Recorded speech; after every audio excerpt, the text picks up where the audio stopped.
There will be three short talks now. One will be on what is new in Lasik by Dr. Sanjay Chaudhary, what's new in rheumatology by Dr. Rohini Handa, and what's new in oncology by Dr. P.K. Julka. I'll first like to invite Dr. A.K. Grover from Gangaram Hospital, a Padma Shri, to please join us to chair the first session, and also request Dr. N.P. Singh, who is going to chair the next session in rheumatology. And do I have Dr. Harit Chaturvedi, if he has come here? Dr. Harit Chaturvedi, abhi nahi aaye. I'll request both of them to be here and start the session. We have three lectures of 10 minutes each. Dr. Sanjay Chaudhary, what's new in Lasik, what's new in rheumatology, Dr. Rohini Handa, and what's new in oncology, Dr. P.K. Julka. Dr. N.P. Singh, please join. Good morning, ladies and gentlemen. First of all, let me say what a great pleasure it is to be at your alma mater, a place where you have been an undergraduate as well as in the faculty. It feels great to be here, and I must thank Dr. K.K. Agarwal for this opportunity. Ophthalmology has made great strides, and refractive surgery in a way has led the way. It is so technology dependent that the advances in the computer sciences, advances in technology have led to very, very rapid advances. I was just looking through the net this morning for advances, and I found a chapter in a book which was written in 2005. It sounded like history. That is the pace of advancements. Cataract surgery has also become a refractive surgery. Nowadays, you're looking for a zero power or emmetropia, both for distance and near, even in cataract surgery. So of course, the perfection demanded for a refractive surgery, for somebody who goes in for a lifestyle change, who wants to go in for a correction of his refractive error, the technical demands are much more. And the advances have been huge, from something like working on the cornea with a lathe machine some 35 years ago for refractive surgery after freezing it, a cryo lathe. We've come to a wavefront technology for refractive surgery in Lasik. And Sanjay will tell us about this. Sanjay, as you know, is a very, very well-known surgeon. It was a pleasure working with him in the campus of this institution. And he's evolved into a wonderful surgeon, and it is a pleasure to see him in action. Sanjay. Thank you, Dr. Grover.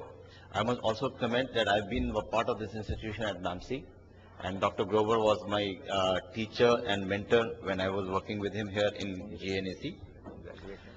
But that was years back. I welcome you all audiences here who are here to listen to these new technologies, and also audiences all over Delhi and outside who are also watching this show live on the webcast which is being done right now. So with this, I take you to the new frontiers. And we know that refractive surgery is here to stay. And what is known to all of us is the word Lasik. And Lasik has become almost synonymous with refractive surgery or correction of eyesight. The term used is C-Lasik, which is a short for customized Lasik, also known all over the world as wavefront guided Lasik. It's been there now for the last 15 years. It's good, popular and dependable. And the latest figures are that in the world, 16.3 million people have got their Lasik done. Delhi with its population of 13 million. So you can imagine the size of the people, the numbers in the world who have got their Lasik done is so well successful. The procedure is simple.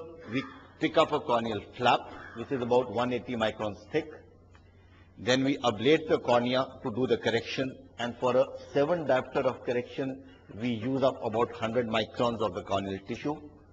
Replace the flap so that it sticks in position, and that's it. The procedure is over. So in a 530 micron thickness cornea, which is the standard for Indians, we are usually left in such a situation with 250 microns. So what's new? There are certain set of terminologies which have cropped up now after the C LASIK.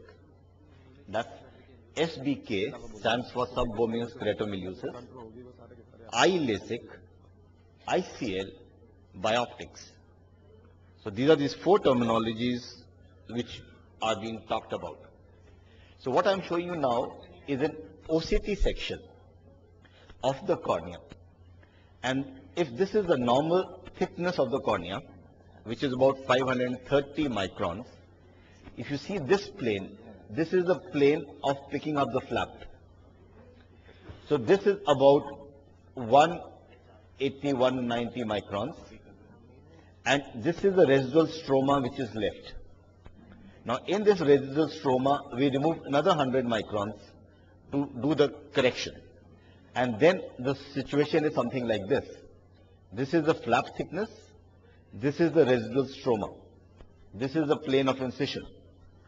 So the flap, as thick as the flap is, that is what the residual stroma is, because the flap does not contribute to the strength of the cornea. It's only this residual stroma which contributes to the strength of the cornea.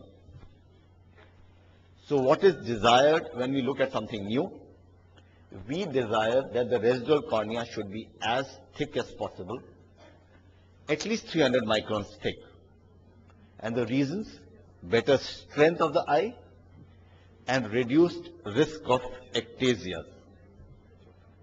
How can we do this? What is the challenge? The challenge is going further micro, going smaller. Instead of picking up a flap which is 180 microns, we pick up a flap which is just 100 microns, saving 80 microns of tissue, which is almost 15 to 20% of the cornea. This is possible by first what is described as I LASIK and now what is described as SBK.